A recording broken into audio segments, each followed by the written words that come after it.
Saya, Joko Widodo. Ini adalah kisah masa muda saya sewaktu memulai perjalanan hidup. Ini saya waktu kecil. Saya berasal dari kota Solo, Jawa Tengah. Saya anak sulung dari 4 bersaudara. 3 adik saya semuanya perempuan. Saya berasal dari keluarga biasa.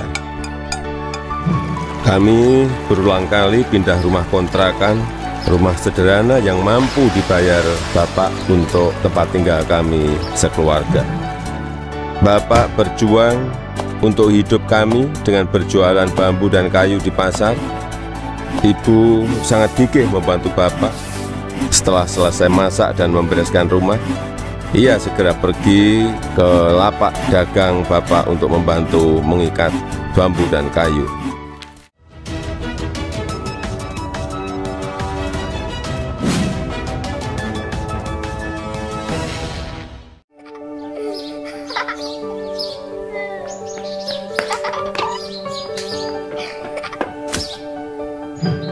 Mereka melakukan itu semua demi anak-anaknya untuk bisa sekolah.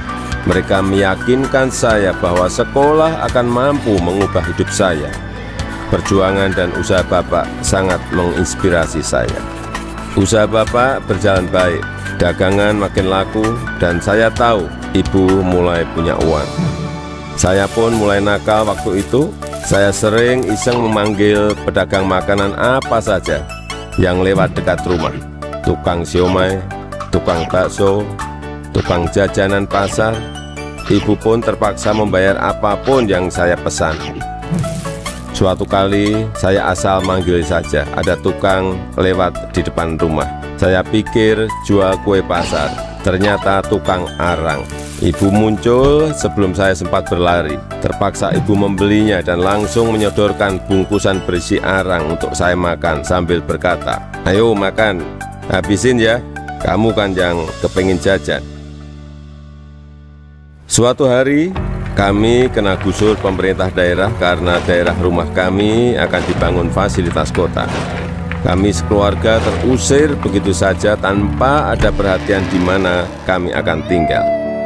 Kejadian ini membuat kami sekeluarga sangat terpukul. Kami terpaksa menumpang di rumah paman. Keadaan yang sulit membuat kami sekeluarga gigih berjuang lebih keras. Bapak menjadi sopir angkutan umum. Setelah sekolah, saya membantu ibu berjualan di pasar meneruskan usaha Bapak. Kami sekeluarga menjalani hidup tanpa mengeluh dan saling mengalirkan energi positif. Bersama-sama kami berjuang untuk tidak lagi menumpang. Kerja keras tidak pernah sia-sia. Bapak bisa membuka bengkel usaha kayu. Setelah beberapa tahun, akhirnya uang bisa terkumpul untuk membeli rumah sederhana. Tahun 1980, akhirnya saya memutuskan untuk kuliah di jurusan Teknologi Kayu Kehutanan UGM. Saya memilih jurusan tersebut agar saya dapat belajar lebih mendalam tentang perkayuan. Saya ingin mengikuti jejak Bapak, ingin membangun bisnis kayu Bapak menjadi besar. Ini saya gondrong waktu kuliah, dan saya suka banget dengerin musik cadas dari Nazareth, Queen, Metallica, Judas Priest, Guns N' Roses. Saya juga hobi banget naik gunung. Gunung Lawu, Gunung Merapi, Gunung Merbabu, Gunung Kerinci sudah saya daki. Menginjak masa penulisan skripsi di tingkat akhir kuliah, saya sudah agak kalem. Akan menginjak dunia kerja, saya memutuskan untuk lebih serius. Saya bertemu dengan gadis bernama Iriana. Dia teman adik saya yang sering main ke rumah. Pertama curi-curi pandang, lama-lama jadi jatuh cinta. Iriana orangnya sederhana, dan itu yang saya suka. Pacaran waktu itu berat di ongkos tapi ringan di hati. Saya naik bus penuh sesak. bolak-balik Jogja Solo demi bertemu Iriana.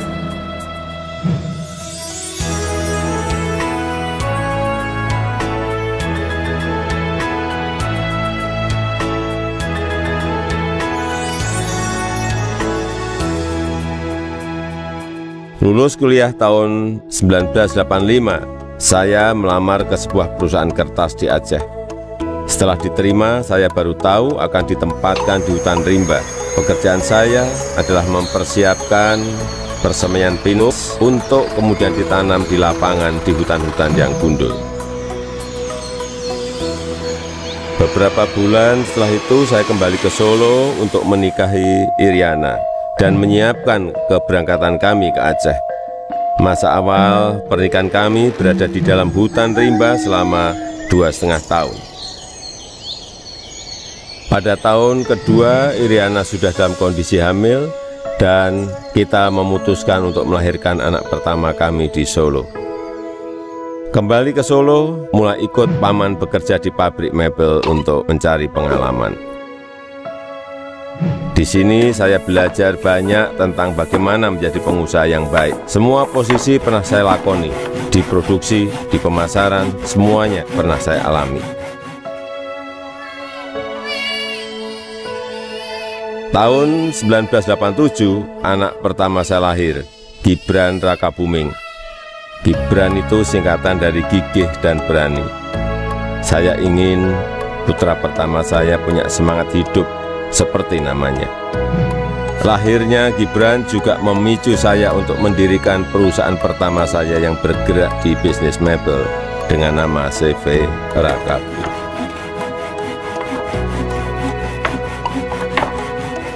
Tapi ternyata menjadi pengusaha bukanlah sesuatu yang mudah. Saya pernah habis ditipu. Barang sudah dikirim tapi tidak dibayar, lalu orangnya menghilang. Kalau kita jatuh ya harus bangkit lagi. Tidak lama setelah itu saya mendapatkan pinjaman modal usaha. Dengan semangat untuk bangkit dan berkembang, saya bergerak cepat untuk mencari pesanan sampai luar negeri dengan cara ikut pameran-pameran mebel. Hasil usaha saya mulai terlihat, kantor tidak pernah sepi dari kunjungan pembeli. Di sini saya bertemu dengan pembeli dari Prancis bernama Bernard Jan. Dia yang memberi sebutan Jokowi untuk saya, untuk membedakan Joko Widodo dengan Joko-Joko lainnya yang banyak beliau kenal. Sejak saat itu, orang-orang lingkungan pengusaha mebel mulai memanggil saya Jokowi. 2 anak saya lahir setelah keadaan ekonomi keluarga membaik. Kahiyang Ayu dan Kaisang Pangarep. Saya ingin anak-anak saya mengenal sekolah kehidupan yang dilandasi perjuangan untuk mandiri, supaya mereka semua mampu membangun kehidupan yang kukuh. Keluarga adalah sumber kekuatan terbesar bagi saya.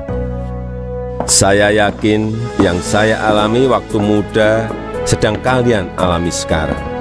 Tidak ada Jokowi hari ini jika tidak ada sejarah susah hidup saya. Teruslah berjuang mewujudkan mimpi-mimpi kalian. Mari kita terus bangun Indonesia maju.